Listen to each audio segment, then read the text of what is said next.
Assalamualaikum warahmatullahi wabarakatuh. Salam sejahtera untuk semuanya. Teman-teman mahasiswa baru, saya menyampaikan selamat untuk Anda. Anda memulai babak baru, Anda menjadi mahasiswa. Anda disebut maha atas kesiswaan Anda. Anda punya tanggung jawab yang jauh lebih besar daripada anak-anak muda lainnya. Di Indonesia ada jutaan anak masuk SD, tapi hanya ratusan ribu yang hari ini bisa kuliah. Dan itu artinya Anda berbeda dengan yang lain.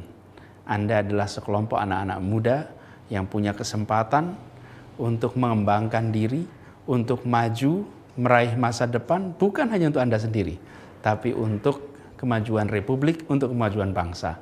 Karena itu saya ingin berikan catatan. Anda akan kuliah. Tolong jangan hanya belajar di dalam ruang kuliah.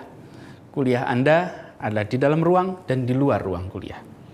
Dua ini, kalau Anda disebut dirinya sebagai aktivis, maka jangan hanya aktivis di luar ruang kelas, tapi aktivis di dalam ruang kelas juga. Di sisi lain, bagi teman-teman yang ingin belajar saja, hanya di kelas saja belajarnya, Anda akan masuk rombongan orang yang merugi. Karena di ujung masa kuliah, Anda hanya keluar membawa selembar kertas bertuliskan transkrip atau selembar kertas ijazah. Masa depan tidak bisa dibangun hanya dengan selembar kertas itu. Anda harus menjadi manusia baru, lebih dari sekedar peneliti, lebih dari sekedar pengajar. Tapi Anda harus menjadi pemimpin di Indonesia. Anak-anak muda yang kata-katanya, langkahnya bisa membuat perubahan. Dan itu artinya belajar dari sekarang. Saya sering menganalogikan hidup pasca kuliah itu seperti berenang di lautan. Anda punya pilihan, mau belajar berenang saat sudah sampai ke laut atau mau belajar berenang di kolam renang. Kalau di kolam renang, kedalamannya terukur, tekanannya terukur, suhunya terukur, arusnya terukur. Dan di sana Anda belajar berenang. Atau Anda langsung terjun ke laut dan belajar berenang. Risikonya agak besar. Belajar berenang di tengah lautan. Kalau Anda belajar berenang di kolam renang, risikonya jauh lebih terkontrol. Karena itu belajar berenang, belajar memimpin, belajar menjadi bagian dari masyarakat ketika saat kuliah. Dan Anda bisa lihat nanti, mereka-mereka yang banyak memberikan kontribusi buat masyarakat, mereka yang bisa berpengaruh, mereka yang bisa mendorong kemajuan, adalah orang-orang yang pada masa mudanya tidak hanya menghabiskan waktu di dalam ruang kelas, tapi juga di luar ruang kelas. Karena itu jadilah pegiat, jadilah anak-anak yang aktif. Saya sering mengatakan IP yang tinggi akan mengantarkan Anda pada panggilan wawancara. Titik. Tapi kepemimpinan, kemampuan komunikasi, analytical thinking, itu yang akan mengantarkan Anda pada masa depan. Kalau dulu SD ke SMP Anda perlu nilai tinggi, SMP ke SMA Anda perlu nilai juga untuk masuk SMA. Dan sekarang masuk di Sadar, Anda harus juga punya nilai yang tinggi dari SMA. Sesudah Anda lulus kuliah, fase berikutnya Anda butuh lebih dari sekedar nilai.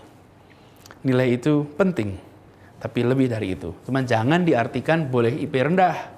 Kalau IP rendah Anda dipanggil wawancara pun tidak. Jadi IP-nya jangan rendah, IP-nya harus tinggi. Berapa minimal IP? Ada yang nyebut 3, 3,5, 3,25. Bahkan beberapa kali ada yang nyebut nama 4. Ya cobalah sebagai ikhtiar 4 boleh gitu. Tapi kita coba lihat dalam prakteknya. Berapa target IP Anda? Usul saya, mumpung Anda masih baru kuliah nih, Anda cek. Kalau daftar beasiswa S2, berapa syarat IP minimalnya? Lalu Anda gunakan itu sebagai target. Bahwa IP minimal saya segitu. Hari ini tidak ada yang tanya IP Anda. Misalnya saya ditanya, Anis IP-nya dulu berapa? Enggak. Berapa lama saya kuliah? Enggak. Nanti Anda juga begitu. IP lama kuliah itu ditanyakan saat wisuda. Yang kuliahnya cepat, IP-nya tinggi, senyumnya lebih lebar daripada yang tidak. Tapi dalam perjalanan ke depan yang dibutuhkan lebih dari itu. Saya tidak ingin menganggap enteng pelajaran di kuliah. Tidak, sangat penting. Tapi saya ingin Anda punya double track. Track akademik dan track kepemimpinan. Dua-duanya harus imbang. Yang menekankan akademik sudah semua orang. Di kampus-kampus semua orang bicara soal akademik. Tapi saya melihat pentingnya track kepemimpinan. Jadi bangun itu. Mumpung Anda punya kesempatan untuk melakukannya. Lalu Anda buat cita-cita. Anda tuliskan berapa lama Anda mau kuliah, sesudah itu Anda akan melakukan apa, dan selama kuliah apa yang akan Anda kerjakan. Jangan jadi mahasiswa yang hanya rumah, kos-kosan, kampusnya hanya ruang kuliah. Jangan lakukan itu. Lalu Anda akan menjadi bagian dari dunia. Mahasiswa hari ini akan hidup seperti saya sekarang adalah mahasiswa 20 tahun yang lalu. Anda akan mengalami era 20 tahun yang akan datang. Bayangkan Indonesia 20 tahun yang akan datang. Jangan bayangkan Indonesia sekarang. Seperti apa potretnya? Apa peran Anda? Bagaimana kondisinya?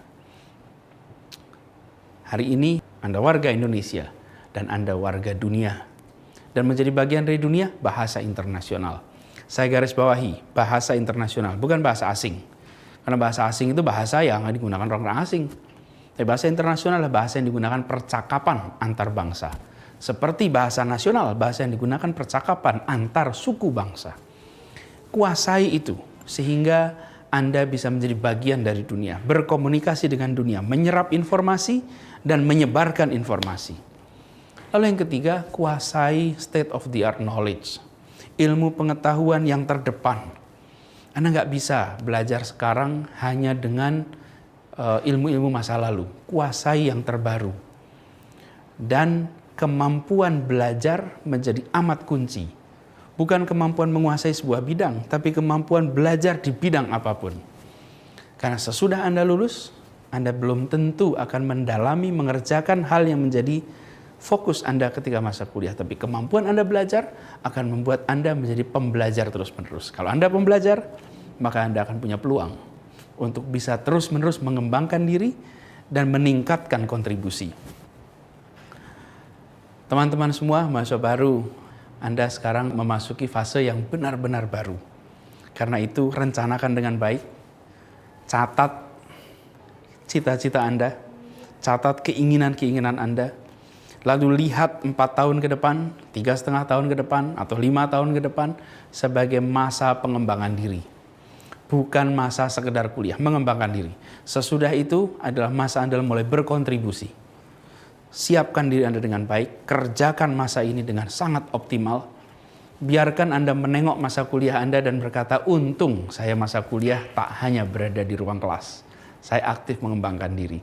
Dan itu insya Allah nanti akan membuat jalan Anda ke depan akan jauh lebih lebar, jauh lebih menantang, dan Anda akan menemukan simpul-simpul baru keberhasilan yang membanggakan. Terima kasih. Assalamualaikum warahmatullahi wabarakatuh.